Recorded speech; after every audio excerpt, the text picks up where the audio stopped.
You're safe with me, let's go.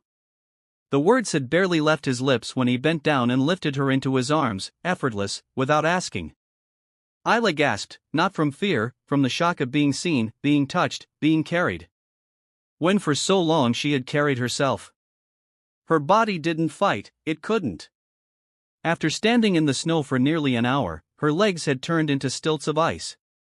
Her fingers were numb, her breath came out in short, uneven puffs.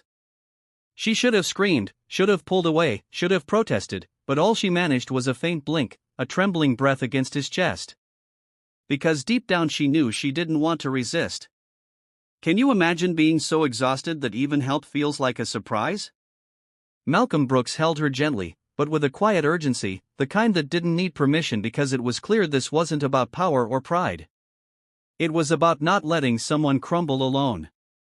He had spotted her moments earlier from behind the windshield of his black Bentley, parked half a block away. Snow was falling in thick, deliberate sheets. The city had shut down almost an hour ago, but something had kept him out, restlessness, maybe that familiar ache that came when the night got too quiet. And then he saw her slumped on a frozen metal bench at the bus stop near Commonwealth Avenue, wrapped in nothing but a thin lavender dress and a loose gray cardigan that had clearly lost its shape. Her knees were drawn close to her chest, her head tucked low, a broken silhouette beneath the streetlight. He had seen exhaustion before, had lived it. But this was something else. Have you ever felt that urge to help someone without a second thought? He parked without thinking. The moment he stepped out, the wind bit into his skin, sharp and fast, but he barely noticed. His focus locked on the girl who hadn't moved for minutes. When he got close, he saw the trembling in her shoulders. The way her shoes, canvas flats, soaked through had stiffened. Her lips were pale, cracked. Her phone was dead in her lap, screen black. He crouched down and spoke softly, "You're safe with me, let's go." And when she didn't respond, not really, when her head turned just slightly and her eyes tried to meet his through the flurry, he didn't wait. He scooped her up with care like someone might handle glass that had already cracked. She didn't even ask where he was taking her. Her head dropped softly against his chest, cheek resting just above the lapel of his coat. She was light, too light. A deeply cinematic and soul-stirring moment for anyone who's ever been silently exhausted. If you've ever felt worn down but still managed to stand on your own, give this video a like to send some strength and comment where you're watching from, someone just like you might be quietly watching, too, BUP stories. Inside the car, warmth greeted them like a tide. The heater hummed gently. Classical music drifted low from the speakers, and Malcolm carefully buckled her in before walking around to the driver's side. Isla's eyes fluttered open. "Barely, you didn't have to." "I know," he said quietly, starting the car, "but I did." They drove in silence. The snow clung to the windshield, and the world outside blurred into a canvas of white and amber. Inside the cabin, it smelled of leather and eucalyptus. Isla's breathing began to steady. "I missed the last bus," she mumbled. "I was tutoring near Dorchester, thought I could make it, guess I was wrong." He nodded. "Happens to the best of us." She tilted her head, voice faint. "You always go around picking up strangers?" "No," he said, "just the ones freezing to death in party dresses." A tiny sound left her, a half laugh, half sob. She didn't know which part of her had made it. "What's your name?" he asked. "Isla." "Nice to meet you, Isla, I'm Malcolm." "Malcolm," she repeated as if testing it. "Then, where are we going?" "Somewhere warm, safe, not far." She didn't answer, just leaned back into the seat. The coat he'd wrapped around her smelled like cedarwood and something steadier, something that said, "You can rest now." And for the first time in days, she did. Her eyes closed, her breathing slowed. The cold receded and Malcolm Brooks kept driving through the falling snow, not as a rescuer, not as a hero, just a man who once stood in the dark and now refused to let someone else do the same. The apartment door swung open with a quiet click, and warmth rushed to meet them like a hush of velvet. Isla blinked against the sudden shift from the pale cruelty of the storm into the soft golden interior that glowed with life. Her body still shivered as Malcolm carried her across the threshold, careful with every step. He didn't speak. He didn't have to. The living room was large, but not extravagant. Wooden floors gleamed under the soft light of recessed fixtures. A long gray couch sat facing a stone fireplace that crackled gently, casting dancing shadows across a minimalist coffee table. Floor-to-ceiling windows revealed the glittering city skyline beyond, dimmed by the snowstorm still raging outside. Malcolm lowered her gently onto the couch, placing a folded throw blanket over her legs. She reached for it instinctively, fingers still clumsy. He disappeared for a moment, and when he returned, a steaming cup of something nestled in his hand. "Ginger tea," he said, crouching beside her. "No caffeine, it'll warm you up." Isla took it carefully, her hands brushing his. She hated how cold her skin felt against his. Hated feeling like a burden. But the warmth of the cup seeped into her fingers like sunlight. And the first sip made her throat burn in the best possible way. "You didn't have to do all this," she said softly, not looking at him. He stayed crouched, arms resting loosely on his knees. "I didn't do anything heroic, I just didn't want you to die in the snow." Isla gave a faint laugh. "Well, when you say it like that," he smiled, only slightly. Then he stood and walked toward the kitchen. She let her eyes wander.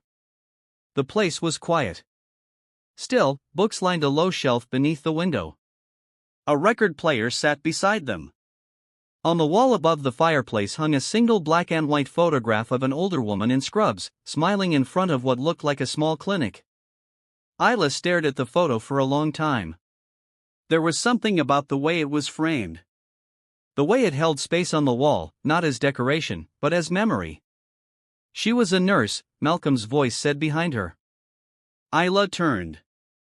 He was leaning against the kitchen doorway, a dish towel in one hand. "My mother," he continued. "She worked in community clinics most of her life, passed when I was 17. "I'm sorry," Isla said gently. He nodded once, then stepped forward and handed her a plate, simple, just toast with almond butter and sliced banana. But to Isla, it might as well have been a 5-star meal. She hadn't eaten since lunchtime, and her body reminded her now with sharp clarity. She muttered a thank you and took a bite. Warmth returned to her chest in waves. Malcolm sat on the armrest of a nearby chair, watching her without intruding. The silence stretched again, but like the car ride, it wasn't empty. It was peaceful. "After a while," she said, "I tutor kids in the evenings. I had a full day of classes in 2 sessions tonight, didn't mean to stay that long, but the youngest was struggling with long division, couldn't leave him like that." "And you always help people, even when it costs you?" he asked. She hesitated, chewing slowly. "Isn't that what we're supposed to do?" He didn't answer right away. "I don't think most people remember that part." They sat for a moment, just letting the crackle of the fire speak for them. Then she asked, "What do you do?" "I mean, when you're not scooping up strangers from bus stops," he chuckled under his breath. "I run a tech firm, education software, started in Baltimore. We build tools for underfunded schools. It got bigger than I expected." Isla blinked. "Wait, you're Malcolm Brooks?" His smile didn't reach his eyes. "Guilty. I've read about your company in EdTech Review, one of my professors mentioned it." He shrugged. "It's just software." "No, it's Access," she corrected, setting her plate down. "You're helping teachers who've been drowning for decades." Malcolm looked at her, then really looked. There was no awe in her tone, just sincerity. She hadn't Googled him or made assumptions. She saw the work. That unsettled him more than he expected. "You should rest," he said suddenly, standing. "There's a guest room down the hall, bed's made, closet's got some old sweatpants and shirts you can borrow, they'll be big but clean." Isla stood slowly. Her legs still ached, but the tea and food had helped. "Are you sure?" He nodded. "Lock the door if you want, I'll be out here." She studied him, not because she didn't trust him, but because something about him felt unfinished, like a man who hadn't let anyone truly speak his name aloud in a long time. "Thank you, Malcolm," she said simply. He didn't respond, just gave a slight nod and turned away. The guest room was small but warm, pale sheets tucked perfectly over a firm mattress. A faint lavender scent lingered in the air. Isla changed into an oversized t-shirt and sweatpants. Her own clothes hung damp over a chair by the window. She climbed into bed, burying herself in the blankets and stared at the ceiling. It had been so long since she'd felt safe. Not comfortable, not polite, safe. The storm continued outside, but inside there was only breath and firelight. She didn't know what tomorrow would bring. But for tonight, she let her body go still, and sleep took her with a gentleness that felt, for once, like grace. The morning light crept in slow and quiet, like someone trying not to wake the house. Isla stirred beneath layers of soft blankets, blinking as her eyes adjusted to the unfamiliar ceiling. For a moment, she didn't remember where she was. Then she caught the faint scent of cedar and toast lingering in the air, and it came rushing back. The snow, the bus stop, the stranger's coat, the tea, the warmth. She sat up slowly. Her muscles ached from the cold and strain of the night before, but the deep kind of ache that made her realize just how long she'd been carrying too much. She glanced at the folded clothes on the nearby chair. Her soaked dress was now dry, neatly hung, pressed with a care that told her someone had been up early. She swung her legs over the edge of the bed and stood barefoot on the hardwood floor, the oversized sweatpants still loose around her hips. Quietly, she cracked open the door and stepped into the hall. The apartment smelled of coffee and something sweet. Sunlight spilled in through the tall windows, catching motes of dust in midair. In the kitchen, Malcolm stood at the stove. Back to her, stirring a small pot. He wore a plain white t-shirt and gray sweatpants, the kind that made him look almost unrecognizably human, less like the tech mogul she'd read about in articles, and more like a man who woke up alone too often. She paused at the doorway, not wanting to disturb the moment. But he turned anyway, sensing her before she spoke. "Morning," he said, his voice calm, even. She offered a small smile. "Morning, sleep okay?" She nodded. "Better than I have in weeks." He motioned to the counter. "Have a seat, oatmeal and coffee, nothing fancy." Isla slid onto the stool, watching him as he moved through the kitchen. Efficient, focused, but not hurried. She found herself studying him in the same way she observed her students, reading the small tells. The way he wiped the rim of the coffee cup before handing it over. The quiet check he made of the stovetop after turning it off. The way he didn't ask if she wanted sugar, just passed it to her like he knew she might need something to hold. She took a sip.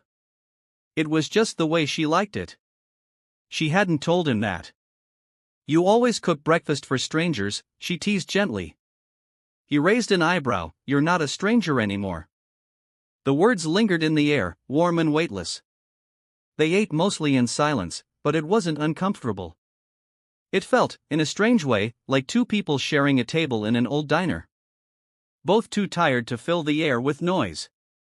Just the clink of spoons and the occasional sigh.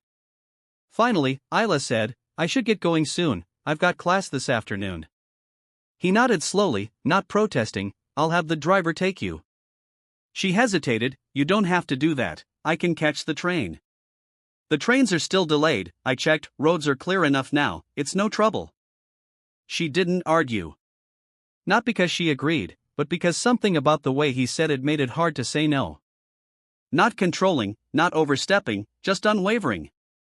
She looked around again. "This place, it's beautiful, it doesn't feel empty." Malcolm shrugged. "It's lived in, that's all."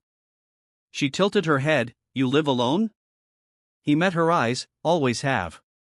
Something flickered behind his expression. Not pain exactly, just the echo of it. "My mom lived alone, too," Isla said quietly. "After Dad left, she raised me by herself, worked nights at the pharmacy, never had time to sit down." Malcolm nodded. "Eyes still on her. My mom raised me solo, too, in Baltimore. She passed when I was 17.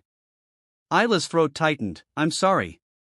"She was tired all the time," he said softly, "but she never let it show, except in the silence when I catch her staring at nothing with her coffee half full. I think the world got too heavy for her some days." Isla's fingers gripped the edge of her cup. "I know that silence." They didn't speak for a moment, just sat in the small ache of shared memory. Then he said, "That coat you were wearing last night, it wasn't enough for the cold." She looked down, suddenly self-conscious. "It's what I had, money's tight, I send most of it home." He didn't pity her. She could tell. He just listened. She added, "I don't usually end up stranded, I time things right. Just last night, I stayed too long with one of the kids, he's been struggling with math, reminds me of me when I was 10. You didn't want to leave him." "No," she said, "he needed someone to believe he could get it." Malcolm's jaw shifted. There it was again, that quiet respect. The kind no one ever gave her when she was working double shifts or walking home in the cold. The kind that said, "I see you." She stood then, carefully. "I should shower if that's okay." He nodded toward the hall. "Towels are under the sink, take your time." When she left the kitchen, Malcolm stared at her half-empty bowl for a long while. Then his eyes drifted to the guest room door, and he thought about how quiet his place had been before she arrived. Not empty, but never full. In the bathroom, as Isla washed the steam from her face, she caught her own reflection in the mirror. Tired eyes, chapped lips, hair pulled into a loose bun. But there was color in her cheeks again, something returning. She didn't know what this was, what last night meant, what this morning meant. But for the first time in a long while, she didn't feel like she had to run. And that was enough for now. Isla stepped out of the building into the late morning chill. The kind of cold that no longer bit at her bones, but still reminded her winter hadn't left. Malcolm's driver was already waiting by the curb. A black town car glistening clean against the slush-covered street. The man gave her a polite nod and opened the door. She turned back once, glancing up at the quiet windows of Malcolm's apartment. There was no movement behind the glass, but she could feel something settle in her chest, an awareness she hadn't expected, a warmth she wasn't ready to name. The ride back to campus was silent, except for the radio playing a gentle jazz track. Isla sat tucked beneath the same coat Malcolm had wrapped around her last night, now clean and folded over her lap. Her phone had charged just enough to buzz twice with emails and once with a message from her roommate. "Where the hell are you? You good?" She didn't answer. Not yet. When they pulled into the drop-off circle outside the dorms, the driver handed her a small paper bag. "He asked me to give you this," he said with a faint smile before pulling away. Inside the bag, a thermos of hot coffee, a wrapped muffin, and a note written in a precise, angular script: "Drink something, eat something, rest when you can." Isla stared at the note longer than she should have. Her heart tugged in a direction her head didn't approve of. She wasn't someone who swooned over men with luxury apartments and expensive cars. She'd built her identity on independence, on resilience, on holding it all together without needing anyone. But damn, if he didn't make it hard to remember that. That afternoon in Professor Holbrook's Modern Education and Equity class, Isla sat near the back trying to focus on the slides. The lecture blurred.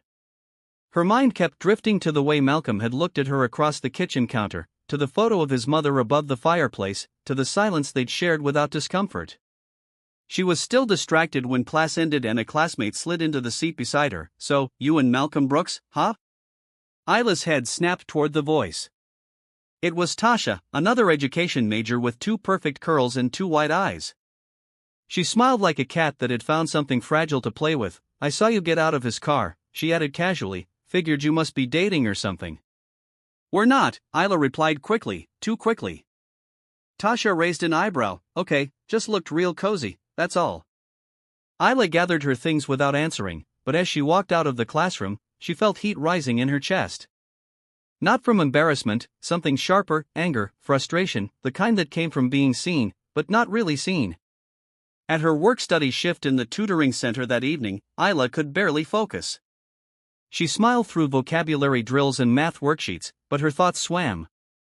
When her last student left, she sat alone in the quiet room, watching the snow drift outside the window. A text buzzed on her phone. "Malcolm, how was your day?" She didn't answer right away. Her thumb hovered over the screen. She wanted to tell him about Tasha, about how small people made her feel when she dared to step outside her lane, but she didn't. Instead, she typed, "Busy, tired, still alive." He responded within seconds, "That's not enough, let me pick you up." She stared at the message, heart thudding. She should say no. She should keep this separate, but all she did was type, "Okay." 30 minutes later, she slid into the passenger seat of his car once again. It was warmer this time, like her body remembered it. "You look exhausted," he said, eyes on the road. "I am." They didn't talk much as he drove. Instead, he took her to a small diner just outside the city, a quiet, no-frills place that smelled like melted butter and cinnamon. The waitress greeted Malcolm by name and brought them a booth in the back without asking. You come here often? Isla asked as she sat down. When I can't sleep, he replied, unfolding his napkin, which is most nights. She looked at him. Really? Beneath the perfect suit jackets and calm exterior, there was something restless in him, a loneliness that mirrored her own. I used to come to places like this with my mom, Isla said after a moment. Back when we could afford one meal out every few weeks, we'd split pancakes and pretend it was a feast. Malcolm smiled softly. We did the same thing except ours was fried chicken in a paper box sitting on the hood of her car, no music, just the street lights. There was a silence, but this one was rich, filled with memories that didn't need words. Over dinner, they didn't talk about business or classes. They talked about books they never finished, songs that made them cry for no reason. Isla told him about her student Louise, who asked her last week if he was too dumb for decimals. She told him how she made him recite math affirmations like they were magic spells. Malcolm listened like it mattered, like it was sacred. On the drive home, snow had begun again, light but steady. As the city lights passed across her face, Isla turned to him and asked, "Do people ever misread you?" "All the time," he said. "Yeah, me too." He glanced at her, something unreadable in his expression. "How do you handle it?" "I remind myself that they don't get to define my story." She nodded slowly. "That's harder than it sounds." She smiled. "I never said I was good at it." When he dropped her off, he didn't walk her in. Just waited until she was at the door before rolling down the window and saying, "Text me when you're inside." Isla nodded, already typing. And as she stepped inside her dorm, coat still carrying his scent, heart caught somewhere between fear and something dangerously close to longing, she realized she was standing at the edge of two worlds. One where she was a girl surviving, and one where, for the first time, someone made her wonder if surviving was all there needed to be. The hallway smelled like overbrewed coffee, a scent Isla had come to associate with both exhaustion and perseverance. It was nearing 10 p.m. at the Community Learning Center downtown, and the heating system clicked and groaned like it was ready to give up, just like her. She had been there since 3 p.m., tutoring back-to-back sessions after her morning classes. 6th graders, 9th graders, GED prep. She had skipped dinner, missed lunch, and ignored the dull headache building behind her eyes. Her plan was simple: finish this last session, catch the train back, crawl into bed, and maybe reply to Malcolm's last message, "Did you eat today?" The boy in front of her, Eli, 11 years old, all elbows and nervous questions, fumbled over his long division again, and Isla smiled despite the way her stomach twisted. "Try again," she whispered gently, pointing to the remainder. "You're closer than you think." He tried. He got it wrong again. She leaned in to explain, and that's when the room tilted. The edges of her vision blurred. Her breath hitched. The numbers on the page swam into nonsense. She heard Eli ask, "Are you okay, Miss Isla?" But she couldn't answer. Her knees buckled. The world caved in and everything went black. She came to slowly, voices muffled and overlapping. She fainted, just collapsed, blood sugar probably, someone call an ambulance. No, wait, she's waking up. The ceiling above her was off-white, a tile missing in one corner. She was lying on the floor. Her hands felt heavy, her throat dry. Someone had placed a folded jacket under her head. The air was cold, her mouth moved, but nothing came out. And then, like a film sharpening into focus, she saw him. Malcolm kneeling beside her, his hand gently gripping hers, his face tight, unreadable, except for the wild concern in his eyes. "How?" she managed to whisper. "You listed me as your emergency contact," he said, voice low, almost clipped. "They called me 10 minutes ago, I was already on my way." She blinked. She didn't remember doing that, had she? A volunteer offered to help Malcolm move her to the car, but he waved them off with a look that silenced any protest. Carefully, he lifted her into his arms, just as he had that night at the bus stop. But this time, she didn't feel like someone found. She felt like someone being retrieved, reclaimed. The ride back was quiet. Malcolm drove this time, not his driver. His knuckles were white on the steering wheel, his jaw set. Isla sat slumped in the passenger seat, too tired to speak, her head resting against the cold glass. Back at his apartment, he carried her in again, but it felt different now, charged, tense, like a dam about to burst. He laid her down on the couch, pulled off her shoes, wrapped her in a blanket. Then he stepped back, staring at her like he didn't know what to say, or perhaps like he had too much to say. "You didn't answer my texts," he said finally, quietly. "I know," she whispered. "You've been pushing yourself too hard." Again. She didn't answer. Her throat closed. "I told you to let me help," he added, almost a whisper now, but sharp enough to sting. Her fingers curled into the blanket. "And I told you I can handle it." He exhaled through his nose, turned away for a moment, then faced her again. "Passing out in a tutoring center isn't handling it, Isla. I'm fine." "No, you're not. I don't need you to fix me, Malcolm." The words cracked out of her like a thunderclap, and the silence afterward was deafening. He stepped back like she'd hit him. She sat up slowly, her voice trembling. "Now, I've been taking care of myself since I was 15, I've worked 2 jobs since I was 17, I didn't ask to be rescued, I didn't ask for this." He said nothing. She swallowed. Her throat felt tight, her eyes burning. "You want to help? That's kind, but don't mistake kindness for control. I don't want to owe anyone anything, not even you." Finally, he spoke, but the edge was gone. "This isn't about control." "Then what is it?" He paused. A long, aching pause. "You matter to me," he said. The room went still. She blinked slowly. "I didn't expect it," he continued, "didn't plan for it, but you matter, and watching you hurt yourself, trying to be invincible, watching you give everything to everyone else but leave nothing for yourself, it's killing me." She closed her eyes. A tear slipped down her cheek without permission. "I don't know how to accept that," she whispered. "No one's ever said I mattered before, not without expecting something in return." "I don't want anything from you," he said, "except maybe for you to stop walking through storms without a coat." A breath of laughter escaped her lips, shaky but real. When she opened her eyes again, he was closer, kneeling in front of her.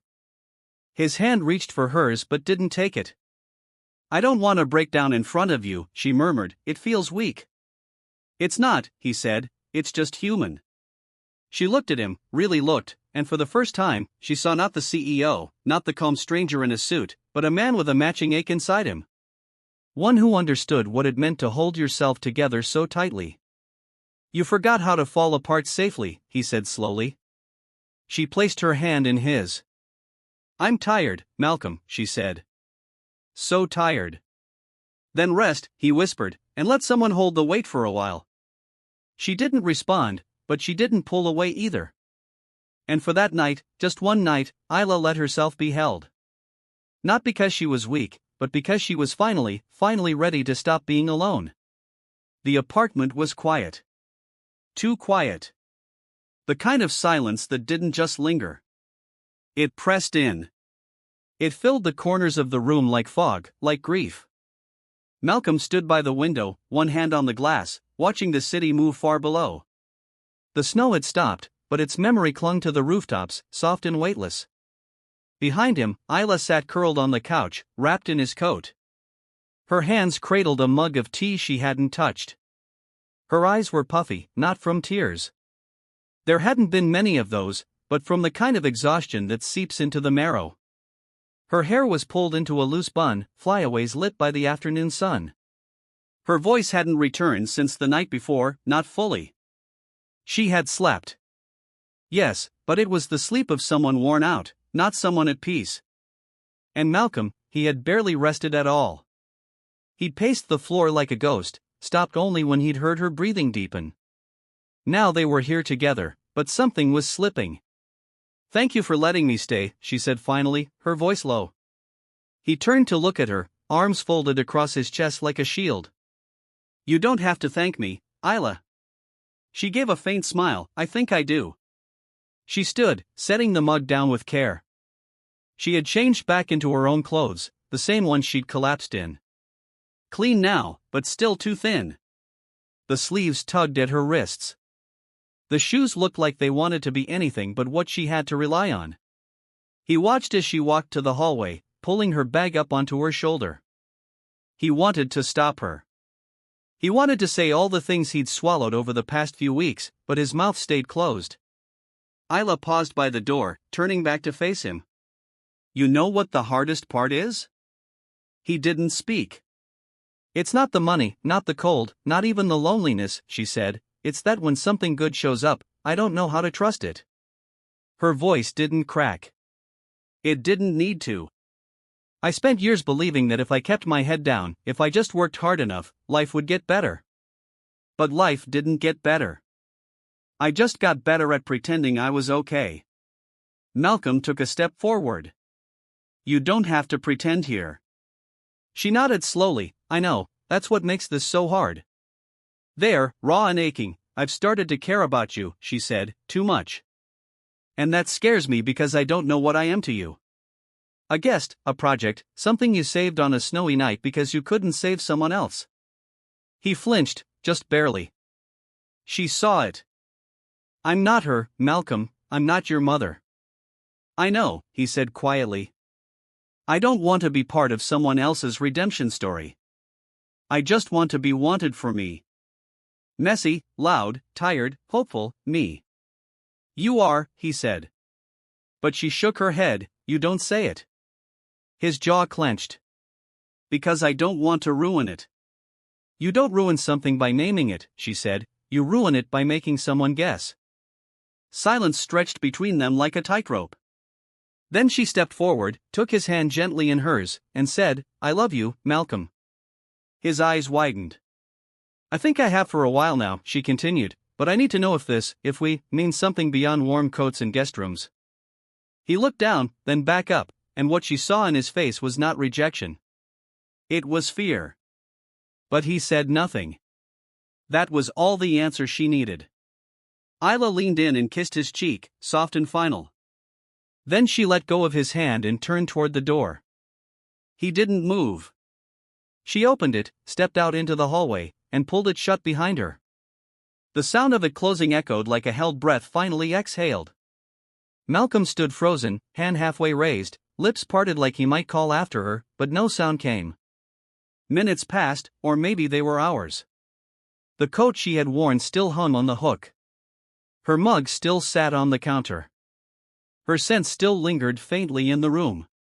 He walked to the kitchen slowly, picked up the mug, and stared into the half-cold tea. Then he turned his gaze to the couch where she had curled up just the night before. And for the first time in years, he felt something crack. He sat down heavily, elbows on his knees, and let his hands hang limp. She had walked away because he couldn't speak what was inside him, because he hadn't learned how. He wanted to believe she would come back, that she knew him well enough to wait. But Isla was not someone who waited for doors to open themselves. She was someone who knocked once and then walked away if no one answered. And he had stood there in the silence, too afraid to speak, and watched her leave. It wasn't heartbreak that followed. It was the unbearable awareness of what his silence had caused. She didn't slam the door. She didn't yell. She didn't cry. She just left with grace and dignity and the last sliver of warmth he hadn't known he was still holding on to. He sat there until the sun dipped behind the skyline, until the room was bathed in quiet dusk. Then slowly he reached into the side drawer of the console table and pulled out a small folded paper. It was the note Isla had left one morning, tucked into the cover of a borrowed book. It read, "You make the world quieter, that's why I like being near you." He read it 3 times before folding it again. Then he stood, walked to the window, and whispered so low that even the walls could barely hear it, "I love you, too." But she wasn't there to hear it. And maybe that was the point. The days that followed moved like water under ice, muted and threatening to crack. Malcolm returned to his routines, or at least the shell of them. He showed up to his office. He responded to emails. He nodded in meetings and signed approvals. But something in him had detached. The sharpness that once made him formidable in business meetings was dulled. His assistant noticed first, then his CFO. They asked if he was unwell. He lied and said he was just tired. But it wasn't fatigue. It was absence. Isla's presence, though brief, had altered the texture of his life. She hadn't just walked through his door. She had breathed warmth into corners of his world he hadn't realized were cold. Now those corners echoed with her missing voice, the memory of her laugh, the scent of lavender and chai that still lingered on the blanket she used on the couch. He didn't move the blanket. He didn't wash the mug. Her photo, snapped candidly on a snowy afternoon in the park, half laughing as she squinted into the wind, remained tucked behind a book on his shelf. He didn't have the heart to move it, but he didn't have the courage to look at it either. For a week, he told himself she needed space, that she was figuring things out, that he could give her time. But the silence grew louder. On the 8th day, Malcolm found himself driving to the community learning center where she used to tutor. He parked across the street and watched the entrance. Kids came and went. A few college students milled around the steps, but not her. He didn't go in. Instead, he sat in his car and remembered the way she had talked about her students. She described their victories like they were Olympic medals, how her voice softened when she mentioned Louise or Shayna or the twins who used to bring her homemade bracelets. He didn't realize his hand had drifted to the steering wheel's leather, clutching it tighter than necessary. Later that evening, he went home, opened his laptop, and stared at an email he had drafted a week ago. It was never sent, just a blank subject line and 2 words in the body, "I'm sorry." He deleted it. Then he opened a different tab and searched for her name, Isla Johnson, Boston University. The results came slowly: volunteer photos, a few local interviews from a campus literacy initiative, and then tucked deep in a sidebar link from the university newsletter, an announcement: Isla Johnson awarded the Larkson Fellowship for Community Educators. The ceremony was in 2 days. It was open to the public. Malcolm leaned back in his chair, heart heavy. He wasn't sure if it was hope blooming or guilt tightening its grip. 2 days later, he arrived early. The event was held in a community center downtown, modest but filled with people dressed in their Sunday best. Parents, professors, students, neighborhood leaders. The stage was small, decorated with blue curtains and folding chairs. Malcolm stayed in the back. He didn't want to be seen. He didn't want to distract. And then he saw her.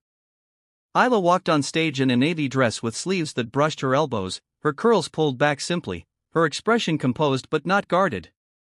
There was something different about her posture, stronger, more grounded, as if the choice to walk away hadn't broken her, but rooted her deeper into herself. She accepted her award with a soft thank you, then stepped to the podium. "I've spent most of my life working hard to prove I belonged," she began, voice steady, "in classrooms where people assumed I was the helper, not the leader, in jobs where I was expected to smile through exhaustion, in spaces where kindness was mistaken for weakness." She paused. "But I've learned something these past few months, that being strong doesn't mean doing everything alone, that sometimes letting someone care for you is the bravest thing you can do." Malcolm swallowed hard. "I'm still learning that lesson," she continued, eyes scanning the crowd, but never reaching him, "but I'm grateful for the people, known and unknown, who reminded me I didn't have to earn my worth, that I already had it." Applause filled the room as she stepped down. He didn't go to her after the event. He couldn't. Not yet. Instead, he slipped out quietly and walked 3 blocks to a flower shop he remembered, the same shop she once pointed to in passing and said, "That place always smells like spring, even in February." Inside, he asked for white tulips. The clerk wrapped them carefully. He didn't leave a note. That evening, he stood at the steps of her dorm, unsure if she still lived there. He waited in the cold until a student opened the front door. He stepped inside the foyer, placed the flowers on the mail table near the front desk, and left. He didn't expect a reply. But the next day around sunset, his phone buzzed. "Isla, I saw the tulips." He stared at the screen, heart lurching. Another message followed, "They're my favorite, you remembered." He didn't know what to say. Every word he typed felt like too much or not enough. She sent one more message, "I'm not ready to come back, but I haven't stopped thinking about that night or what you didn't say." He took a breath, thumb hovering over the screen. Then he replied, "Neither have I." It wasn't a reunion. It wasn't a promise, but it was something. And for a man who had spent a lifetime mastering silence, that night, Malcolm Brooks chose to stay in the conversation. A week passed. No more messages came. No tulips, no knocks, just silence again. But this time, it felt different. Not the hollow kind that fills an empty room, more like a pause between verses, a breath between chapters. Isla found herself checking her phone more often. Not obsessively, not out of desperation, but with that quiet hopefulness people carry after hearing a song they're not ready to forget. She hadn't replied to Malcolm's last message. She didn't know how. She wasn't sure what she needed from him or what she had left to give, but his words stayed with her, tucked into her memory like a coat pocket secret. Neither have I. That sentence followed her on her walks to class, in the tutoring sessions, in the stolen moments when she let herself feel instead of perform. One night, after a particularly long shift tutoring a boy who refused to read anything not about dinosaurs, Isla stopped by a tiny diner near the Charles River. She sat in the corner booth, her laptop untouched, her tea untouched, just watching the fog roll over the water beyond the window. It was the kind of place you went when you needed to feel small and safe at the same time. That's when she saw the old woman. She must have been in her late 70s, alone, stirring her soup without eating. Her hands trembled slightly. Her purse sat in her lap like a fragile artifact. Isla didn't know why she stood up or why she crossed the room, only that something in her recognized the stillness in that woman's eyes. "Mind if I sit with you?" Isla asked. The woman looked up. Her eyes were pale blue, slightly clouded, but aware. "Depends," she said with a faint smile. "You going to eat this soup for me?" Isla laughed softly. "Only if you let me buy dessert after." They talked for nearly an hour about nothing, about everything. The woman's name was Ruth. She had once been a public school teacher, had 3 children, lost her husband in '92, and when she asked Isla why she looked so far away, Isla hesitated. Then she spoke about her mom, about Boston, about the night in the snow and the man who carried her like she weighed nothing and everything all at once. She didn't say his name, but she didn't have to. When she finished, Ruth sipped her tea and said, "You know, sweetie, there's 2 kinds of men in this world. The ones who wait for you to fall, and the ones who build their arms like nets before you do. Only problem is most people are too bruised to know which is which." Isla didn't answer. She just nodded, her throat too tight to speak. Later that night, when she returned to her apartment, she sat on the edge of her bed and whispered something she hadn't dared say aloud. "I miss you, Malcolm." Not even 24 hours later, her phone rang, not a text, a call. His name lit up the screen like a match in the dark. She hesitated, then answered, "Isla." Malcolm's voice came through low and cautious. "I hope this isn't too much. I'm glad you called," she said quickly, surprising herself. There was a pause. Then he laughed soft, almost disbelieving. "I've been rehearsing that call for a week. I've been waiting to pick up for the same amount of time." They didn't talk about the night she left. Not directly. Instead, they talked about her students, his board meetings, the strange comfort of routines, and the ache of unfinished moments. They talked for 2 hours, then agreed to meet for coffee. Public place, no pressure. He arrived 5 minutes early. She arrived 10 minutes late. But when she walked through the door, the way Malcolm looked up, it was like gravity shifted. He stood, not rushed, not forced, and smiled like he'd found something he didn't even realize he'd lost. Isla wore a wool coat buttoned all the way up, gloves still on. Her curls were pulled back in a bun that didn't quite hold. There were circles under her eyes, but they were honest. They didn't hug, but their eyes did. Over coffee, they talked around the subject. Then they circled closer until finally Isla reached forward and touched the rim of her mug. "Do you know the hardest part of that night?" she asked. Malcolm looked up, expression open. "I didn't know if I could trust what I felt, if it was real or if I just wanted it to be." His hands remained still, folded on the table. "I didn't know either," he admitted, "but I never doubted that I wanted you safe. That part was always true." She nodded. "I wasn't running from you," she added. "I was running from what it meant to need someone, to let someone see me not okay." Malcolm's voice dropped. "Then maybe we both needed space to know it wasn't just about that night." She met his gaze. "And what if it still is? What if everything changed in that one frozen hour?" He leaned forward. "Then I'm glad it snowed." She smiled. A real one. Small, but unmistakably hers. They left the cafe an hour later. He offered to walk her home. She said yes. As they walked side by side down Tremont Street, snow began to fall again, soft, silent flakes landing in her hair, on his shoulders. No one said anything, no plans, no promises. But just before they reached her door, she stopped and looked up at him. "If I fall again," she said, barely more than a breath, "don't catch me." He looked confused.